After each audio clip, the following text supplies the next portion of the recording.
আজকের ভিডিওতে আপনাদেরকে একটু ছোট্ট তথ্য দিতে চলেছি। এটা অনেকেরই হয়তো জানা আছে। সকলেই জানি যে মা কালীর বাহন কে। সকলেই কিন্তু এক বাক্যে বলে দেবে মা কালীর বাহন হচ্ছে শিয়াল।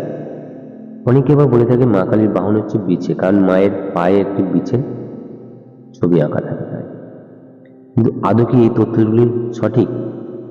চলুন আজকে ভিডিওর মধ্যে আপনাদেরকে জানাবো মা কালীর বাহন আসলে কে। এই তথ্যটি জানার জন্য অবশ্যই ভিডিওটি সম্পূর্ণ করবেন, মাঝে স্কিপ করে কিন্তু যাবেন না, তাহলে এই তথ্যটা কিন্তু আপনাদের কাছে অধুরাই থেকে যাবে। অনেকেই বলেন মা কালীর বাহন হচ্ছে শিয়াল, কিন্তু না, শিয়াল হচ্ছে বাহন নয়, শিয়াল আসলে তার দূত। শিয়াল তার মূর্তিমণ্ডলে থাকে এবং মায়ের শিবারূপ আছে। কোকোমুখী কালী পূজিত হন। মা কালীর উপাসনায় শিবা ভোগ একটি বিশিষ্ট উপাচার। পঞ্চমন্ডি আসনেও শিয়ালের কথা আছে। কাজেই শিয়ালের সঙ্গে গুরুত্বপূর্ণ সম্পর্ক আছে কালী তত্ত্বের, কিন্তু শিয়াল হচ্ছে মা কালীর বাহন নয়। মা কালীর বাহন হলো সব, মানে মৃতদেহ। মা কালীর সব বাহনা। মা কালীর পদতলে থাকে একটি শব, যা তার পদস্পর্শে শিবত্ব পেয়েছিল। কিন্তু এরকম সব বাহনের তাৎপর্য আছে। এই সব বাহন এরকম তাৎপর্য কেন মায়ের বাহন সব? বাকি সমস্ত দেবীর বাহন কোনো না কোনো পশু পাখি আছে, যেমন বিষ্ণুর গরুর পাখি, শিবের নন্দীশ্বর। কিন্তু মা কালীর কোনো পশু পাখি বাহন প্রয়োজন নেই, কারণ তিনি জগৎ কারণ। তিনি জগৎ বিলয়, তিনি জগৎ জুড়ে ব্যক্ত। তাকে কোনো পশু পাখির পিঠে চেপে কোথাও যেতে হয় না, কারণ তিনি যেদিকে পা প্রসারিত করেন সেই দিকই স্বয়ং চলমান হয়, তার পদন্তরে আশ্রিত হয়। এজন্য তিনি স্থাবর জঙ্গলের ঊর্ধ্বে। তিনি দক্ষিণাকালী মূর্তিকে দক্ষিণ দিকে পা প্রসারিত করলে দক্ষিণ দিকে অধিপতি যম ভয় পালিয়ে যায়, আর বামাকালী রূপে বাম দিকে পা প্রসারিত করলে সমস্ত বাম অর্থাৎ বিপরীত গতির মুক্তি ঘটে। এই জন্য তিনি দিক বসনা। তাই কোনো দিকে যাওয়ার জন্য তার বাহনের দরকার হয় না, কারণ সব দিকই তার অঙ্গে দিক বাহন। তিনি বিশ্বময়ী, বাহনে চেপে আর কোথাও যাবেন। তিনি তো সর্বত্র জায়গায় বিরাজ করছেন, সমস্ত দিকই তো তার অঙ্গের অভয়ন।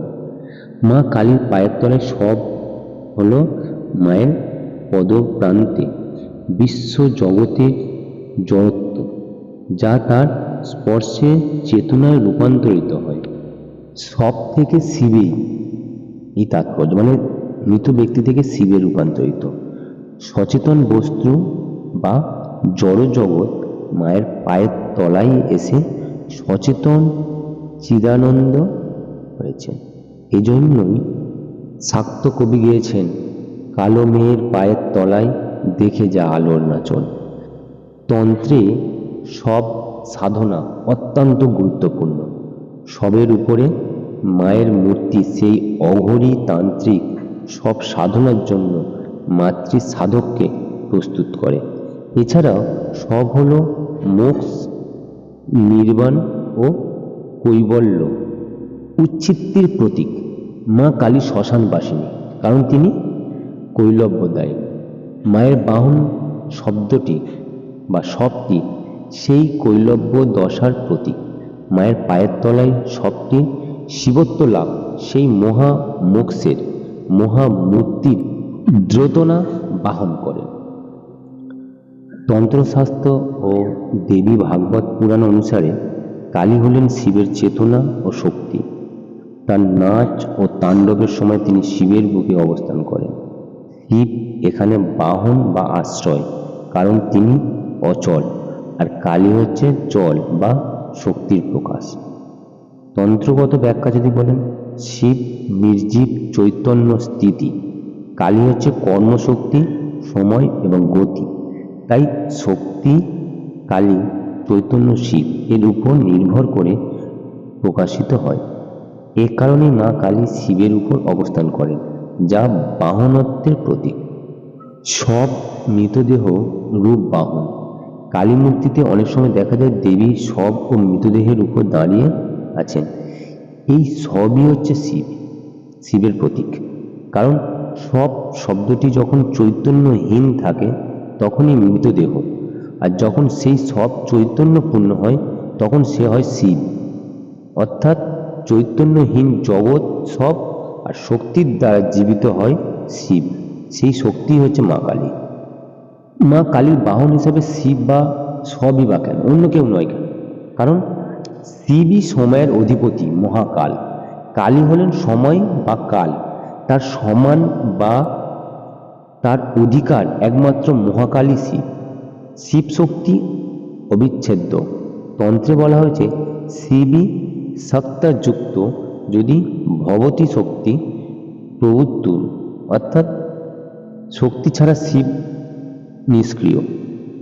তাই কালী ছাড়া শিবও পূর্ণ নয়। অন্য দেবতা কেবল প্রতীকী শক্তির ধারক, কিন্তু শিবই মূল চৈতন্য। তাই মা কালীর বাহন অন্য কেউ হতে পারে না। তাহলে শাস্ত্রীয়ভাবে যেটা বলা যায়, মা কালীর বাহন হলেন মহাকাল শিবই, প্রতীকীভাবে তিনি সব নির্জীব জগৎ এর উপর দাঁড়িয়ে থাকে। অর্থাৎ চৈতন্য শিবের উপর শক্তি কালী অবস্থান করে, আর সেই মিলনেই সৃষ্টি, স্থিতি ও লয় ঘটে। আজকের ভিডিওটি এই পর্যন্ত। আশা করি আপনাদেরকে আমি বোঝাতে পেরেছি, জানাতে পেরেছি মা কালীর আসল বাহনকে এবং কেনই বা মা কালীর বাহন সব দেহ বা শিব কেন। যদি কোথাও কিছু ভুল বলে থাকি তাহলে অবশ্যই আমাকে কমেন্ট করে জানাতে পারেন। আমি কোথাও বুঝতে যদিও না পারেন সেখানেও জানাতে পারেন, তাহলে অবশ্যই আমি চেষ্টা করব আপনাদের সেই ধোঁয়াশাটাকে ক্লিয়ার করার জন্য। সবাই ভালো থাকবেন, সুস্থ থাকবেন এবং হিন্দু সনাতনী ধর্মকে জানুন, বুঝুন এবং আধ্যাত্মিকতার মাধ্যমে কিন্তু এই ধর্মটাকে এগিয়ে নিয়ে যাওয়ার চেষ্টা করবেন।